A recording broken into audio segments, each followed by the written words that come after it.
এইভাবে চাউমিন যদি বাড়িতে বানানো হয় আশা করি দোকান থেকে আর কিনে খাওয়ার প্রয়োজন পড়বে না। তার জন্য আমি বেশ কিছুটা পরিমাণ চাউমিন নিয়েছি, আর আমি নিয়ে নিলাম 3-4টের মতন ডিম। এবার খুব ভালো করে ডিমগুলোকে অল্প একটু লবণ দিয়ে ফেটিয়ে নিতে হবে। এবার কড়াইতে জল গরম করতে হবে, তার মধ্যে লবণ, অল্প একটু সাদা তেল দিতে হবে। আর চাউমিনগুলোকে দিয়ে এইভাবে মিডিয়াম ফ্লেমে 5 মিনিটের মতন রান্না করে নিতে হবে। চাউমিনগুলো খুব ভালো করে সেদ্ধ হয়ে যাবে। 5 মিনিট পরে যখন চাউমিনগুলো সেদ্ধ হয়ে যাবে, তার মধ্যে বেশ কিছুটা পরিমাণ ঠান্ডা জল দিয়ে চাউমিনগুলোকে ভালো করে ধুয়ে তারপরে জলটা ঝরিয়ে তুলে নিতে হবে। এতে চাউমিনগুলো একটার সঙ্গে একটা আটকে যাবে না।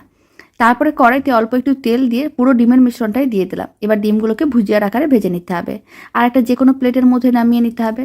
এবার একটা কড়াইয়ের মধ্যে আমি দিয়ে দিলাম কিছুটা পরিমাণ সাদা তেল, তার মধ্যে দিলাম আদা রসুন বাটা, আর আমি দিয়ে দিলাম কুচনো পেঁয়াজ, আর কয়েকটা সবজি দিতে হবে। এখানে আমি গাজর ও ক্যাপসিকাম, অল্প একটু লবণ দিয়ে দিলাম। সমস্ত কিছু নাড়াচাড়া করে ভেজে নিয়েছিলাম। এবার দিয়ে দিলাম সয়া সস আর টমেটো কেচাপ। আবারও সমস্ত কিছু একসঙ্গে ভালো করে মিশিয়ে নিতে হবে। তারপরে দিয়ে দিতে হবে সেদ্ধ করে রাখা চাউমিন, স্বাদ অনুযায়ী লবণ, আর দিতে হবে গোলমরিচের গুঁড়ো। এবার সমস্ত কিছু একসঙ্গে খুব ভালো করে মিশিয়ে নিতে হবে। তারপরে দিয়ে দিতে হবে ডিমের ভুজিয়াগুলো। এইভাবে আরও 2-3 মিনিট নাড়াচাড়া করে নিতে হবে, তাহলেই রেডি হয়ে যাবে দারুণ স্বাদের এগ চাউমিন, যা বানানো একেবারেই সহজ আর খেতেও ভীষণ ভালো হয়। খেয়ে বা দেখে বোঝাও যাবে না এটা বাড়িতে বানানো।